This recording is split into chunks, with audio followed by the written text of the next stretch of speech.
Lorsque la nation entière eut parachevé la traversée du Jourdain, Yahweh s'adressa à Josué. Sélectionnez 12 hommes parmi le peuple, un représentant de chaque tribu.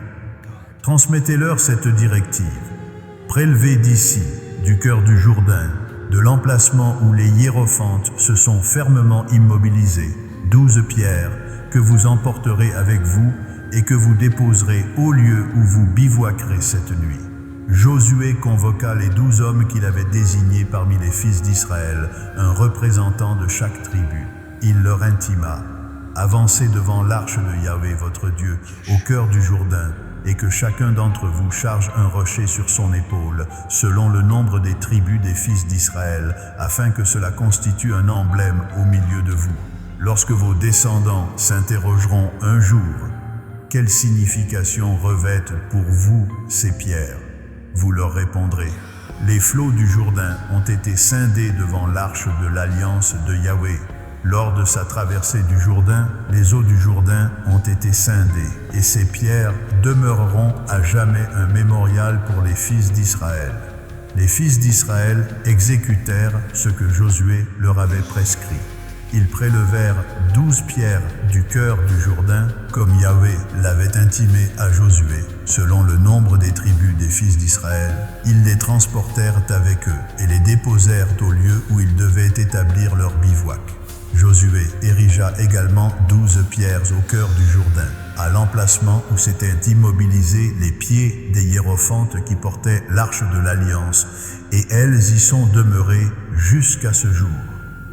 Les hiérophantes qui soutenaient l'arche se maintinrent au cœur du Jourdain jusqu'à l'entière exécution de ce que Yahweh avait ordonné à Josué de transmettre au peuple, conformément à tout ce que Moïse avait prescrit à Josué. Et le peuple s'empressa de traverser. Lorsque tout le peuple eut parachevé sa traversée, l'arche de Yahweh et les hiérophantes s'avancèrent devant le peuple. Les fils de Ruben, les fils de Gad et la demi-tribu de Manassé s'avancèrent en armes devant les fils d'Israël, comme Moïse le leur avait ordonné. Environ 40 000 guerriers, équipés pour les hostilités et prêts à guerroyer, défilèrent devant Yahweh dans les plaines de Jéricho. En ce jour mémorable, Yahweh exalta Josué aux yeux de tout Israël, et ils le révérèrent comme ils avaient révéré Moïse durant toute son existence. Yahweh s'adressa à Josué: ordonne aux hiérophantes qui portent l'arche du témoignage d'émerger du Jourdain. Et Josué transmit cette injonction aux hiérophantes: émergez du Jourdain. Lorsque les hiérophantes qui portaient l'arche de l'alliance de Yahweh surgirent du cœur du Jourdain, et que la plante de leurs pieds se posa sur la terre ferme, les eaux du Jourdain regagnèrent leur place et se répandirent comme auparavant sur toutes ses berges. Le peuple émergea du Jourdain le 10e jour du premier mois et établit son campement à Gilgal, à l'extrémité orientale de Jéricho. Josué érigea à Gilgal les 12 pierres qu'ils avaient prélevées du Jourdain.